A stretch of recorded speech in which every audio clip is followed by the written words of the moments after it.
Muy bienvenidos a todos. Estamos en una nueva entrevista aquí en Epoch Times España, en esta ocasión con un invitado muy especial. Estamos hablando de Gerardo del CAS, ya lo tenemos ahí en vista. ¿Qué tal, Gerardo? ¿Cómo estás? Muy bienvenido. Hola, buenas tardes o buenos días, encantado.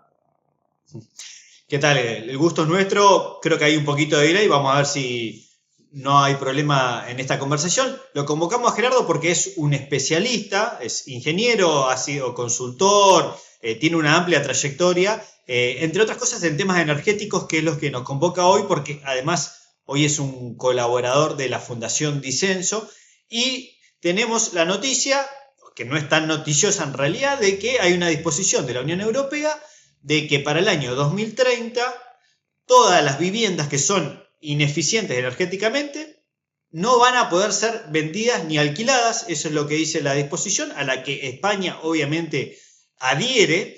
Y la pregunta del millón acá son, en realidad no es una, son varias. ¿Esto realmente es así? ¿Qué significa que una vivienda sea ineficiente energéticamente?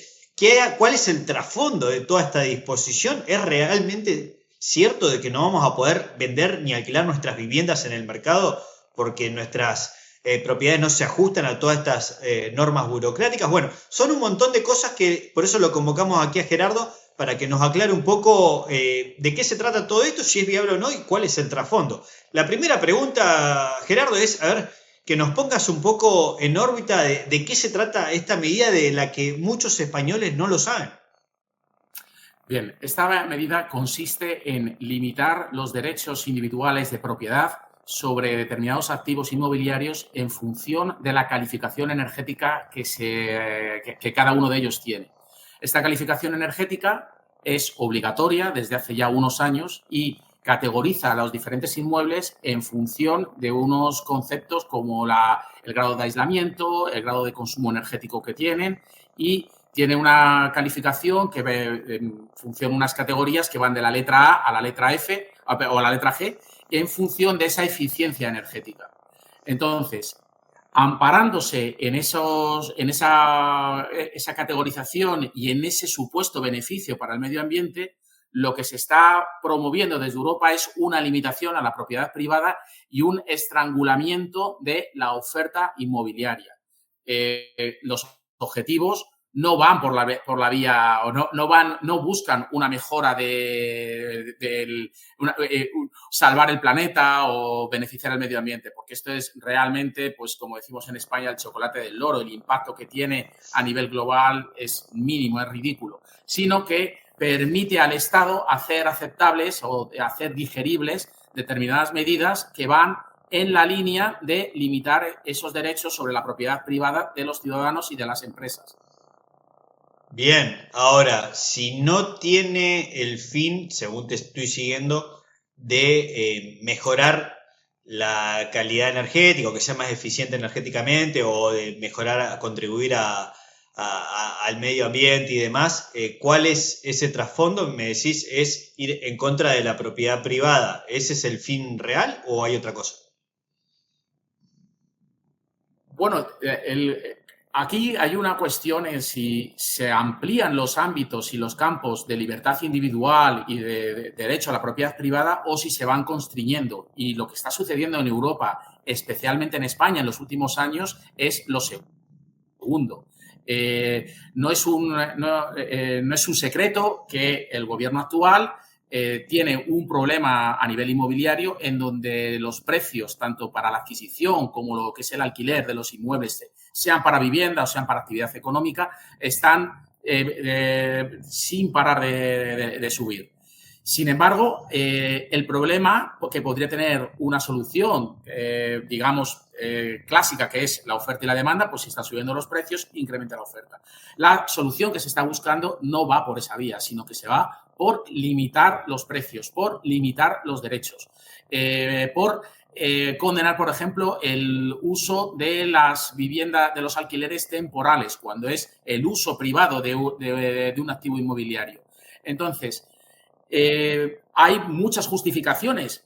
Obviamente ningún gobierno a nivel mundial puede esgrimir una limitación de derechos como algo positivo, pero si esa limitación de derechos se hace pasar bajo unas premisas de defensa del medio ambiente, mejora de la calidad de vida, la salud, el beneficio en común. Entonces, esas medidas pueden ser más asumibles o pueden ser más, digamos, aceptables por parte de los propios ciudadanos. Pero la realidad no es así. La realidad vemos cómo cuando ha habido unos problemas en cuanto a la vivienda, la solución no va en la línea de limitar los precios o de limitar los derechos de propiedad, porque eso en lo que evoluciona es en una mayor escasez y en una mayor en una limitación, en un encogimiento del mercado que redunda en unos precios más y más elevados. Es que a priori uno lo que ve es, bueno, lo que vos mencionás, digo, si ya hay una crisis de vivienda y vos encima le ponés un montón de requisitos para que la persona pueda salir al mercado, y esos requisitos requieren de que la persona tenga que invertir dinero, porque reformar, no sé si nos podés tirar ahí una punta también de qué se trataría estas reformas que eventualmente una persona que tiene una propiedad en categoría G para pasar a una E, ¿qué tendría que hacer? Pero requiere, me imagino, unos por lo menos miles de euros para reacondicionar su casa, y eso obviamente después cuando lo va a trasladar al mercado, ya sea en el valor del alquiler o el valor de la propiedad, lo que en definitiva termina pasando es que se van a encarecer tanto los alquileres como las ventas. Exacto. Miguel, en Europa está sucediendo una transición, un modelo de evolución en donde sociedades que tradicionalmente estaban construidas sobre un concepto de propiedad privada, donde era una sociedad de pequeños propietarios, se está pasando a un entorno donde cada vez hay menos propietarios, pero mucho más grandes, y donde hay una legión de personas que no tienen acceso a la vivienda. La visión de un gobierno, digamos, de corte liberal o que favorezca la propiedad privada debería ser favorecer el acceso a esa vivienda en propiedad. Pero no estamos viendo eso en Europa y no estamos viendo eso en particular en España. Lo que se pretende es hacer la posesión de la vivienda para los pequeños propietarios cada vez más onerosa y difícil. No es el caso de los fondos de inversión, no es el caso de los grandes propietarios. A ellos esta cuestión no les afecta. Ellos tienen un parque de viviendas de muchos apartamentos, de muchos inmuebles, donde existen unas economías de escala muy grandes que les permiten, primero, seleccionar los activos de una forma mucho más holgada que la que puede hacer un ciudadano normal. Y segundo, el tener unos costes de transformación y de mejora, de rehabilitación de esas viviendas mucho más bajos que los que puede tener un particular.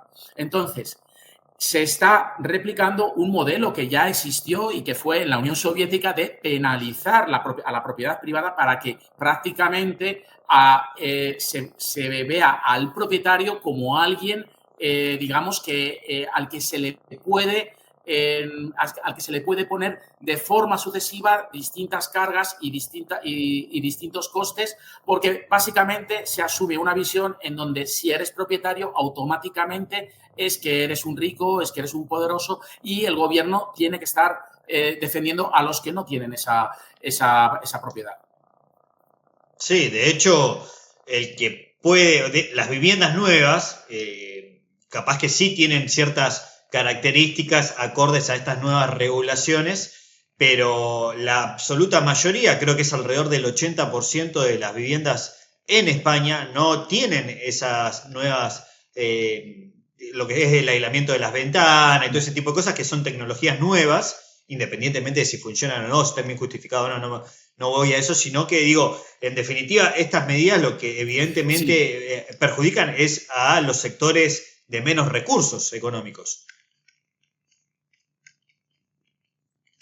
Exactamente. Es exactamente el mismo principio que se ha realizado con los vehículos de gasolina y los vehículos diésel, donde se condena a la población a tener que adquirir vehículos eléctricos que son mucho más costosos y que realmente están al alcance de unos pocos. La realidad es que cada vez el parque automovilístico envejece progresivamente y las nuevas generaciones ya no aspiran a tener un automóvil. Básicamente renuncian a él porque saben que va a estar fuera del perímetro de lo que es su nivel de vida. Y con la vivienda se está sucediendo de alguna forma más tímida y lo peor de todo, que no lo dicen, es una cuestión subrepticia y oculta, en donde cada vez es más complicado tener el acceso a la vivienda y donde progresivamente se está aceptando el que el acceso a la vivienda tiene que hacerse mediante el alquiler y mediante la subvención del poder público. Y al final hay un traslado y una aceptación de que directamente la propiedad privada, la vivienda, va a pasar a manos de grandes tenedores que ni siquiera van a ser individuos, sino que estamos hablando de fondos de inversión, de bancos o de otro tipo de estructuras en cuanto a propiedad que no es el entorno tradicional que existe. En el caso, por ejemplo, de España, y permíteme que haga este inciso, el 80% de las familias eran propietarias de su vivienda. ¿Por qué? Porque tradicionalmente, culturalmente, en España siempre ha habido una tendencia a tener esa vivienda en propiedad. Es algo muy intrínseco a la cultura, ¿ves? Sobre todo en el sur de Europa, y a medida que vamos al norte de Europa ya es otro concepto, donde las viviendas pertenecen a cooperativas, donde un individuo no es propietario de un inmueble, es propietario de una participación de un edificio que le da derecho a utilizar un inmueble. Pero la propiedad privada como tal no está tan ligada a cómo está en España. Y esto es lo que, desde mi punto de vista, el Estado actual, el gobierno actual y de alguna forma amparándose en legislación europea, está promoviendo. Y lo peor de todo es que no lo está haciendo abiertamente y diciendo estos principios a la ciudadanía porque sabe que son rechazables, sino que lo está haciendo por la vía de intentar fomentar la eficiencia energética. Eso obviamente es una excusa y es una milonga, no es la realidad. La realidad es que lo que se persigue es dejar fuera del parque de alquiler y de venta y de compraventa miles y miles de inmuebles que hoy en día pueden jugar un rol en ese mercado y que en el futuro automáticamente no podrán estar dentro de ese mercado. Ahora, ¿crees que esta medida va a terminar aplicándose de lleno para el año 2030? ¿Quedan 5 años? ¿O tal vez ves algo como pasa con las zonas de bajas emisiones, donde también distintas presentaciones ante las justicias han ido obstaculizando que realmente se termine de aplicar como supuestamente se requiere, en este caso, esta medida energética o esta exigencia energética? Pues yo aquí tengo veo dos tendencias y las veo opuestas. Si tuviera que decir, en el caso de España, te tendría que decir que soy pesimista, porque a la limitación y a la animadversión a la propiedad privada que es tradicional en los partidos de izquierda que actualmente gobiernan España, se le une la inacción, cobardía, no sabría cómo denominarla, del principal partido que es la alternativa. Entonces, en el caso de España, mi visión es extremadamente pesimista, porque veo que, como dijo Chesterton, los partidos conservadores a lo que se dedican es a mantener los errores que hace la izquierda. Y aquí en España hemos visto eso. Sin embargo, veo que en Europa hay otras tendencias. Veo el caso de Italia con Meloni, veo el caso de otros países como puede ser Polonia, como puede ser Hungría, donde por otros motivos no se está en esa línea. Y creo, por ejemplo, que en el caso de Francia, con las próximas elecciones, probablemente va a haber otro cambio político. Entonces, Alemania recientemente, entonces veo quizás con o atisbo una cierta esperanza en que desde Europa toda esta situación se paralice. Y además entiendo que todas estas cuestiones de limitación a la propiedad privada y de supeditación de lo que es la libertad individual a supuestos beneficios medioambientales, entiendo que todo esto está traduciéndose en unas cifras económicas que para Europa son realmente terribles. Cuando comparamos la evolución económica del continente con Estados Unidos, con algunos países de Asia, con algunos países de Oriente Medio, podemos ver, se evidencia que los resultados no son buenos. Y aquí se ha puesto el foco en determinadas medidas promovidas desde el ecologismo, desde el ambientalismo, que se han traducido en un peor rendimiento económico, con un aumento de precios, un aumento del desempleo, una pérdida de competitividad y, sobre todo, una limitación a la propiedad privada. Europa tiene ante sí un dilema de si se sigue en esa línea o si vamos a cambiar el rumbo que este transatlántico está cogiendo. Ojalá que sea lo segundo. Bien, bien. Para finalizar, Gerardo, y agradeciendo tu tiempo y todo el conocimiento que nos has compartido, ¿qué le dirías al ciudadano español que está viendo esta entrevista y que se está enterando de esta medida, que como bien decís vos, parece que va por detrás, no es abierta al público, pero que efectivamente está corriendo y hay un tiempo límite que, por lo menos en los papeles, es 2030, faltan 5 años? ¿Qué le dirías al ciudadano promedio que te está escuchando ahora?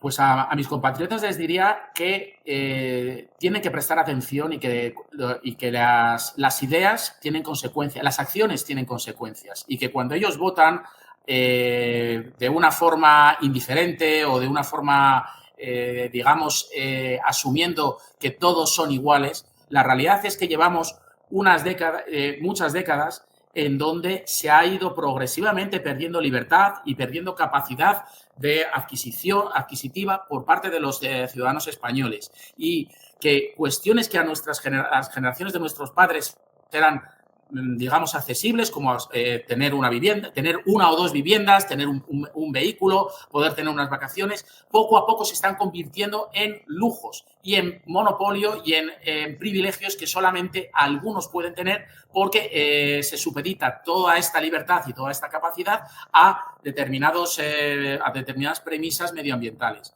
Y entiendo que mis compatriotas, los españoles, deberíamos optar por opciones políticas que vayan de forma de que sean antagónicas con esta socialización y con esta pérdida de libertad individual.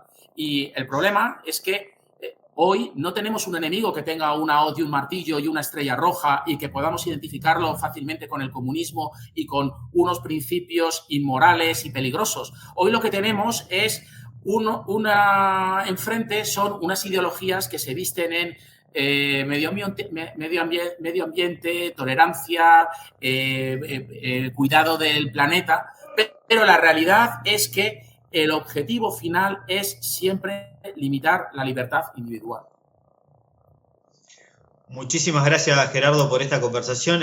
Si te parece, te vamos a estar molestando en otro momento para hablar de alguno de todos estos temas que tocaste hoy, porque la verdad que da para rato todo esto. Muchísimas gracias. Será un placer. Y muchísimas gracias a ustedes por estar del otro lado. Los invitamos a seguirnos en nuestras redes sociales, en Epoch Times España, medio recientemente lanzado aquí en España, y nos vemos en la próxima.